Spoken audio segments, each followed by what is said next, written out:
Bismillahirrahmanirrahim. Assalamualaikum warahmatullahi wabarakatuh.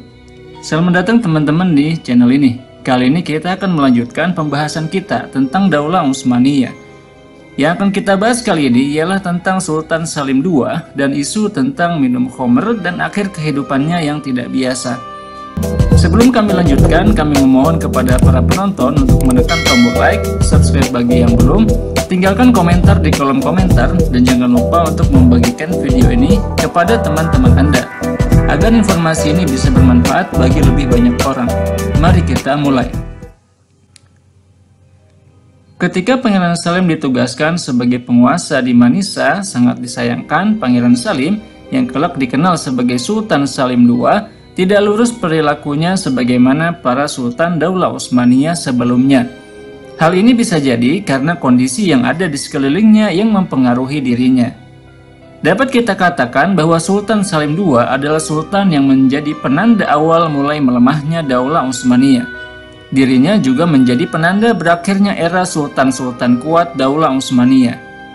Tidak ada prestasi besar yang berhasil dibuat umat muslim pada masanya kecuali pengambil alihan wilayah Siprus dan Tunis ke dalam wilayah Daulah Utsmaniyah. Sultan Salim adalah sultan pertama Daulah Utsmaniyah yang dilahirkan di Istanbul dan dimakamkan di Istanbul. Dan dia juga merupakan sultan pertama yang tidak pergi bersama pasukan Daulah Utsmaniyah menuju medan perang. Dia banyak menghabiskan waktunya bersama para pemusik dan pelukis dan hidup dalam kenikmatan istana. Ada sebagian penulis yang mencoba mengabarkan bahwa Sultan Salim II melakukan beberapa kesalahan. Namun sebagaimana para Sultan Daulah Utsmaniyah yang lain, Sultan Salim II bukan merupakan seorang peminum khamr. Tidak ada bukti kuat yang membuktikan bahwa Sultan Salim II merupakan seorang peminum khamr. Maka tuduhan bahwa Sultan Salim II adalah seorang peminum khamr merupakan tuduhan yang tidak benar. Namun Sultan Salim II juga dikenal dengan julukannya Sikir yang artinya pemabuk.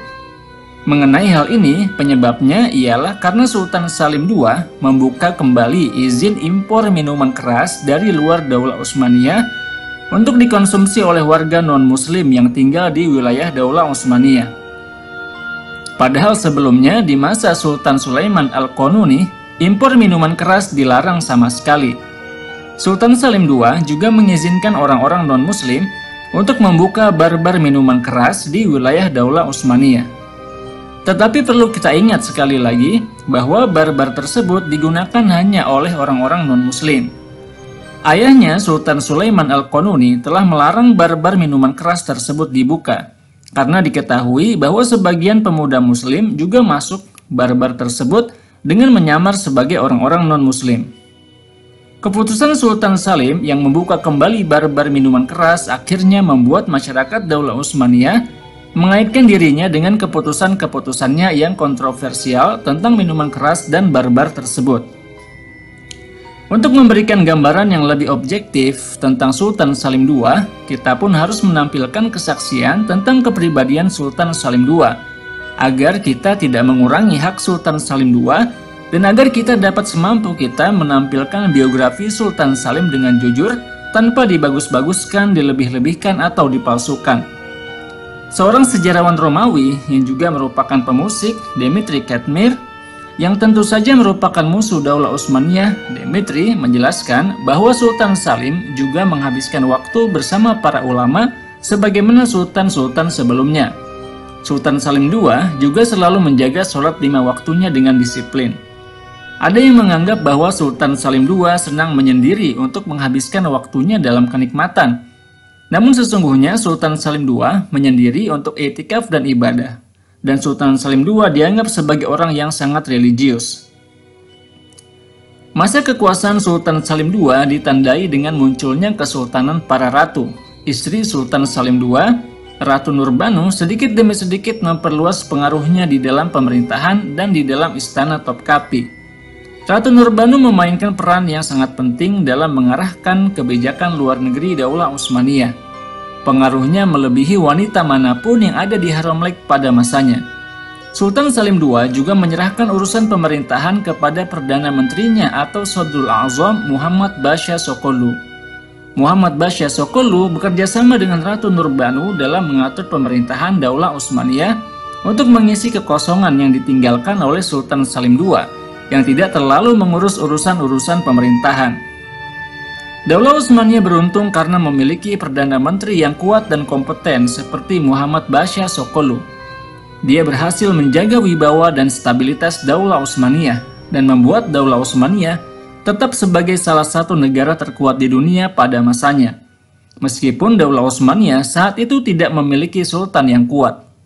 Muhammad Basha Sokolu mengerahkan semua talenta yang dimilikinya untuk mengisi ruang kekuasaan yang ditinggalkan oleh sultan masa keemasan Daulah Utsmaniyah, Sultan Sulaiman Al-Qanuni.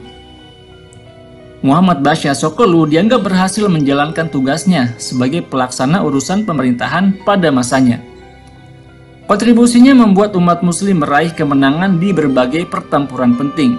Semua kemenangan Daulah Utsmaniyah yang terjadi di masa Sultan Salim II tidak lain dan tidak bukan adalah hasil kerja keras Perdana Menteri Muhammad Basha Sokolu dan jajaran pemerintahannya. Kemenangan-kemenangan tersebut antara lain berhasil diraih oleh Daulah Utsmaniyah di wilayah Yaman, Tunis, Eropa maupun di batas wilayah Iran. Muhammad Basha juga berjasa melakukan modernisasi Angkatan Laut Daulah Utsmaniyah dalam waktu yang sangat singkat. Setelah kekalahan Daulah Utsmaniyah dalam Perang Lepanto tahun 1571 Masehi, Muhammad Sokolu Basha mampu memainkan perannya dengan baik dengan membatasi pergerakan Ratu Nurbanu dan membuat Ratu Nurbanu tetap puas dengan memberikan kekuasaan penuh kepada Ratu Nurbanu dalam mengatur istana Haremlek. Pulau Siprus dahulu merupakan ancaman bagi angkatan laut dan kapal dagang Daulah Utsmaniyah. Kapal-kapal dagang Daulah Utsmaniyah kerap diganggu oleh kapal-kapal musuh yang muncul dari Pulau Siprus. Kapal-kapal dagang Daulah Utsmaniyah tersebut bergerak dari pantai-pantai di Laut Tengah menuju Syam, Mesir, dan Afrika Utara. Kapal-kapal jemaah haji dari Istanbul dan menuju Istanbul juga harus melewati Pulau Siprus. Sultan Salim II sangat bertekad untuk menguasai Pulau Siprus. Dia pun bermusyawarah untuk melakukan serangan terhadap Pulau Siprus dengan para pembesar Daulah Utsmaniyah. Dan akhirnya keputusan pun dibuat dan pasukan Daulah Utsmaniyah pun bersiap-siap untuk menguasai Pulau Siprus. Daulah Utsmaniyah melakukan persiapan dengan persiapan terbaik. Pulau Siprus saat itu dikuasai oleh Venezia yang terkenal dengan kekuatan angkatan lautnya yang luar biasa. Ada pula kemungkinan bahwa Venezia akan meminta bantuan dari negara-negara Kristen Eropa lainnya untuk mengirimkan pasukan bantuan. Daulah Utsmaniyah kemudian menyiapkan 400 kapal laut untuk menguasai Pulau Siprus yang dipimpin oleh Damada Biala Basha. Pasukan Daulah Utsmaniyah pun bersiap-siap untuk menghadapi musuh-musuh mereka. Pasukan Daulah Utsmaniyah tiba di pantai Siprus pada Maret 1570 Masehi. Negara-negara Eropa saat itu tidak mampu berbuat apa-apa untuk menyelamatkan Siprus dari serangan Daulah Utsmaniyah. Karena Daulah Utsmaniyah menyerang Pulau Siprus dengan kekuatan penuh. Setelah itu, Daulah Utsmaniyah mengirim 120.000 orang warga Daulah Utsmaniyah untuk tinggal di Siprus. Dan anak cucu mereka masih tinggal di Siprus sampai hari ini. Pengambil alihan Pulau Siprus oleh Daulah Utsmaniyah merupakan pukulan keras bagi dunia Kristen saat itu. Mereka pun melakukan koalisi dan berusaha untuk membalas kekalahan tersebut. Di masa Sultan Salim II, Daulah Utsmaniyah juga menghadapi cobaan yang berat dalam pertempuran Lepanto yang terkenal yang terjadi pada 7 Oktober 1571 Masehi. Setelah kekalahan Daulah Utsmaniyah ini, diplomat Venezia segera datang ke Istanbul menemui Perdana Menteri Muhammad Basha Sokolu untuk mengetahui respon Daulah Utsmaniyah terhadap kekalahan tersebut. Muhammad Basha Sokolu sebelum ditanya langsung berkata, "Engkau datang pasti untuk mengetahui di mana keberanian kami." Maka jawaban kami sesungguhnya kekalahan kami tidak sama dengan kekalahan kalian di Siprus. Kemenangan kami di Siprus seperti tangan kalian yang kami patahkan. Sedangkan kekalahan armada laut kami hanya seperti jenggot yang terpotong, akan segera tumbuh dengan cepat dan bahkan lebih lebat daripada jenggot yang tumbuh sebelumnya.